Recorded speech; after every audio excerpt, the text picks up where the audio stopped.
کونړی سیند په مستۍ روان دی. د سندري شور نه ډکې څپې یې په دا ډول ګرمۍ کې د ډېرو لمر وهلو پام راګرځوي، خو په هغوی د یخې هوا ډېر ګرم وي چې په کناره یې شور ته ناست وي. د دې ولایت د دنګو غرونو او پکې د خوږو او یخو اوبو چینې دي چې د ډېرو خلکو او سیلانیانو پام یې ځان ته راړولی او ډلې ډلې سیلانیان خپلې غېږې ته راکاږي، لکه دا کندهاري ځوانان چې دلته په راتګ خوښ دي. ډېرو ولایتونو ته موږ لاړو، په یوه ولایت کې ما داسې ځایګۍ نه دي لیدلي لکه څنګه چې په کونړ کې دي، کې اوبه دي، کې غرونه دي، کې ځنګلونه دي، ښایسته ښایسته ځایونه لري، هغسې چینې د هغسې اوبه. د لسو 12 شپو په اراده را روان سوي دلې به دا لس شپې به دلې تېروو. زه نورستان ته به ځو او کونړ کې مخ ته به ځو، هلته هم شناخته شته، شنې اختر کې موږ ورغلي ولو. نو د کونړ خلک موږ ډېر عزت کوي، ډېر ښه خلک دي، موږ ډېر ځینې خوشحاله یو. پارکونه لري، ښه باغونه لري، ښه سیند لري او انشاءالله ښه د میلې ځای دی. د کندهار ډېر خلک دلې راغلي دي، خصوصا د لوی کندهار. نو انشاءالله د کونړ ښه مهمان نوازه خلک.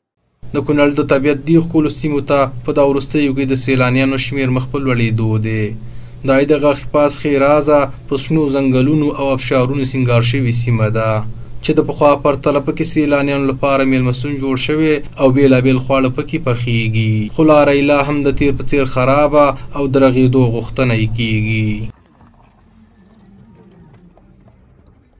تېر وختو کې دلته داسې یو اسانتیاوې نه وې چې تماشګیر راغلي وي او د دغه هوټل او د دغه ځایونو او دغه ځای انټرټینمنټ کړی وي او خوند یې ترې اخیستی وي. نو د دې په خاطر باندې موږ پانګونه وکړه دې ځای کې یو څو روپۍ مصرف کړي او دلته د هېوادوالو دپاره لږ غوندې یو څه برابر کړو. هېوادوال ډېر خوشحاله دي او ډېر چکرین راځي، د هېواد د لر او بر نه راځي، د قندهار، هلمند او مزار نه، د نورو ولایتونو نه او بالخصوص د کونړ ټول خلک راځي او دلته خوند اخلي د دې ساحې نه. خامه سړکونه دي، لارو خرابوالی دی، د سیلابونو راوتلو په اساس باندې دا بعض ځایونه خراب شوي تخریب شوي دي.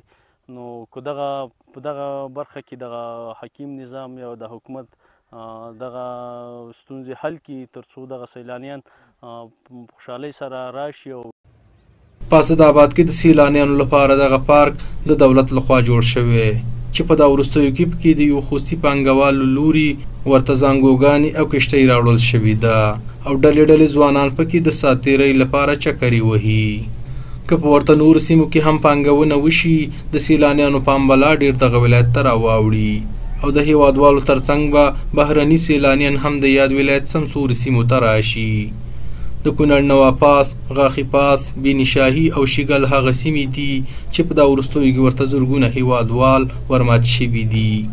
افغانستان کې په داسې حالت کې چې خلکو یو څه د ارامۍ ساه اخیستې، جګړې درېدلې دي، دا ډول خوښۍ که څه هم بېوزلي ده په پراخه کچه باندې بشري ناورین دی، خو دغه ډول ساعت تېرۍ کې له یوې خوا خلکو ته بوختیاوې دي، بل خوا نوي نسل ته یو ډول خوښي ورکوي. خو دا ښه فرصت دی د سیلانیانو دغه ډول تګ راتګ له یوې سیمې بلې سیمې ته د ولس په یووالي کې مهمه ونډه لري، ځکه د یو بل سیمې ګوري، د یو بل حالت ګوري، لکه چې په دا تېرو څو ورځو کې له کابل، کندهار او ګڼو نور ولایتونو څخه زرګونه سیلانیان دلته راغلي وو او دا یو ښه پرمختګ دی. محمد لایق سمون، سیمه نیوز، کونړ.